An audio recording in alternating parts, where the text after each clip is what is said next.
మొన్న కేంద్ర మంత్రి కిషన్ రెడ్డి గారు మాట్లాడుతూ తెలంగాణలోని కొన్ని మైన్స్ని గనుల్ని వేలం వేయాలి, దానికి సంబంధించి రాష్ట్ర ప్రభుత్వం తొందర నిర్ణయం తీసుకోవాలని చెప్పి వారు లేఖ రాసినట్టుగా తెలుస్తున్నది.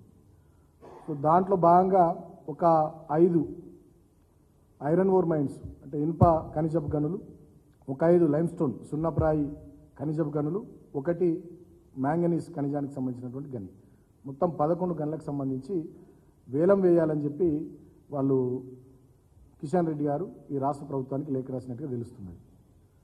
నేను అడుగుతా ఉన్నా మరి రాష్ట్ర ప్రభుత్వాన్ని, గతంలో కేసీఆర్ గారి ప్రభుత్వం ఉన్నప్పుడు ఎప్పుడు కూడా మేము వేలం వేయాలని చెప్పి కేంద్ర ప్రభుత్వం మమ్మల్ని అంటే మేము వేలం వేయము, డెఫినెట్గా మా సంస్థ సింగరేణి ఉన్నది, సింగరేణికి బ్రహ్మాండమైనటువంటి అనుభవం ఉన్నది, 100 ఏళ్ల పైచీలకు చరిత్ర కలిగినటువంటి సంస్థ, 45-50 వేల మంది కార్మికులు పనిచేస్తున్నటువంటి సంస్థ, ఉద్యోగులు పనిచేస్తున్నటువంటి సంస్థ, కాబట్టి మా ఏమైనా ఇక్కడి గనులు ఏమన్నా ఉంటే మా సింగరేణి సంస్థకి ఇచ్చుకుంటామని చెప్పి గతంలో మేము డినై చేసినాం, ప్రోత్సహించలేదు.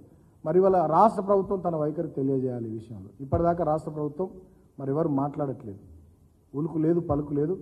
మరి కేంద్ర ప్రభుత్వం యొక్క వైఖరికి మీరు తలూపినట్టయినా ఒప్పుకున్నట్టయినా మరి చెప్పాలి.